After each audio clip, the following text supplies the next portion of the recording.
bienvenue dans ce nouvel épisode. Que diriez-vous de faire un petit retour dans les années 1600, plus précisément en 1664? En effet, du 7 au 13 mai, Louis XIV organise les plaisirs de l'île Enchantée, en l'honneur de la reine d'Autriche, sa mère, son épouse Marie-Thérèse et sa dame de cœur, la Vallière. Nous nous rendons de ce pas au château de Versailles. Suivez-moi, c'est parti. Pour la première fois, plus de 600 personnes sont conviées à ces journées de fête. En effet, à cette époque, le palais était très petit. Il était beaucoup moins somptueux qu'aujourd'hui. Et il faut savoir que le château appartenait à son père et n'avait pas encore été agrandi, ce qui explique le peu d'invités qu'il y avait. Ces invités en question étaient des privilégiés de la cour faisant des allers-retours Paris-Versailles pour ne rien manquer de cette longue réception. Pour eux, c'était un plaisir et un honneur.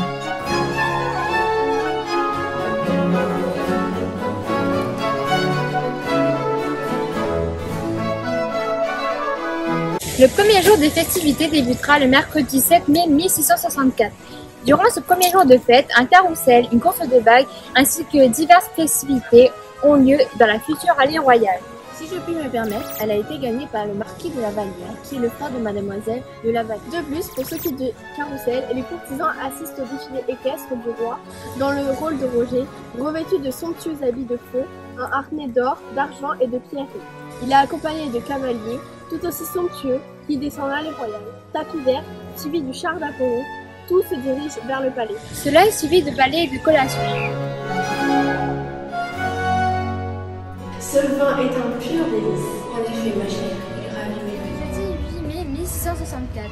Lors de cette journée, il y a une représentation de la princesse des Lides, une comédie de Molière agrémentée d'entrées de ballet, accompagnée de la musique de Lully et une chorégraphie de Beauchamp. La représentation est donnée dans un théâtre de verdu imaginé par le décorateur Vigarani, qui a l'idée ingénieuse de ne pas fermer la scène. Le jardin et le château servent ainsi de toile de fond et de spectacle. Mercredi 9 mai a lieu un ballet se terminant par un feu d'artifice le soir. Cet événement se passe au bassin des Cygnes qui s'appellera plus tard le bassin d'Apollon.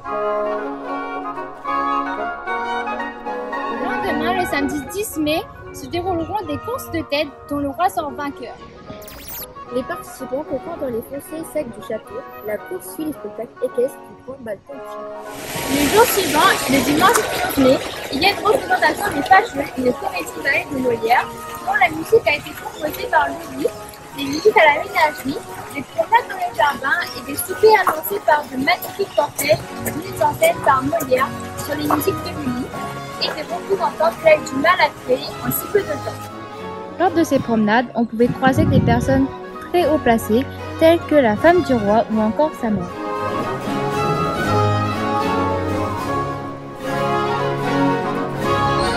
La représentation a lieu dans le château, sur un théâtre démontable, imaginé, dit-on, par le roi en personne. Le lundi 12 mai a lieu une loterie organisée pour les dames qui gagnent toutes un lot. Les participants sont dotés de broches en diamant, or et pierreries.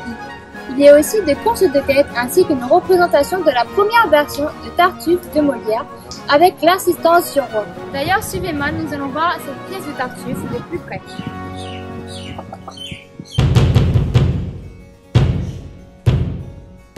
Des charmantes bontés que vous avez pour moi. Quoi? Voulez-vous aller avec cette vitesse?